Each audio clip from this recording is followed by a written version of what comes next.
வணக்கம் அன்பர்களே, வாங்க நாம் பாசி பருப்பு இட்லி எப்படி செய்கிறதுன்னு பார்க்கலாம். அதுக்கு நான் 200 கிராம் பாசி பருப்பு எடுத்திருக்கேன். பிறகு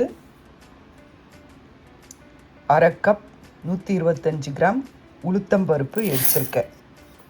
பாசி பருப்பு 1 கப், அரை கப் உளுத்தம்பருப்பு, 1 ஸ்பூன் வெந்தயம். இதை ஊற வச்சிடுங்க. நான் நைட்டு தான் ஊற வைக்கிறேன். நாளை காலையில் இதை ஊறின பிறகு இதை நல்லா அலம்பிட்டு அரைச்சி எடுத்துப்பேன். வாங்க பார்க்கலாம். ஊற வச்சுருக்கேங்க. நான் நாளை காலையில் இதை அலம்பிட்டு அரைச்சிடுவேன். பாருங்கள், பாசிப்பருப்பு இட்லிக்கு நான் இதை நல்லா அலம்பி கொண்டு வந்துட்டேன். இப்போ நான் இதை மிக்சியில் போட்டு அரைச்சிக்கிறேங்க. பாருங்கள், மாவை அரைச்சி கொண்டு வந்தாச்சு. இதை நாம் இப்போ ஒரு பாத்திரத்துக்கு மாற்றிடுவோம்.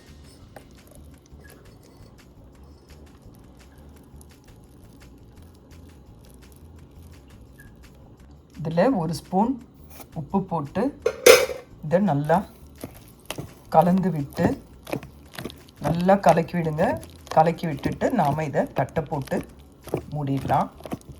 உப்பு போட்டு நல்லா கலக்கி வச்சாச்சுங்க. இந்த மாவில் அதிக அளவு தண்ணி சேர்க்காதீங்க, இது நீத்து போயிடும். ஏன்னா இதில் அரிசிலாம் எதுவுமே இல்லாதனால வெறும் பருப்பு தான்.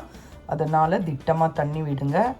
அரைக்கும் போதும் தண்ணி திட்டமாக விடுங்க, அவ்வளோ தேவைப்படாது. அதனால் தண்ணியை நிறைய விட்டுடாதீங்க. இப்போ இதை தட்டை போட்டு மூடி வச்சிடலாம். ஒரு 8 ஹவர் கழித்து நான் உங்களுக்கு எடுத்து காட்டுறேன். பாருங்கள், பாசி பருப்பில் இட்லி செஞ்சுருக்கோம். அந்த இட்லி மாவு எந்த அளவுக்கு பொங்கி வந்திருக்கு பாருங்கள். இப்போ நாம் இதை அப்படியே எடுத்து நாம் இட்லி தட்டில் விட போகிறோம்.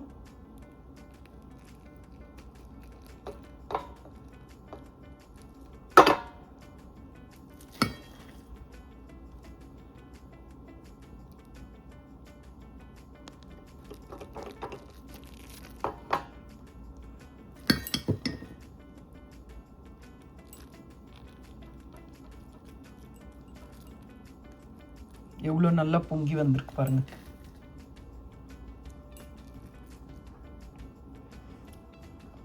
நிறைய விட வேண்டாம், ஏன்னா இது அப்படியே பொங்கி வரும்.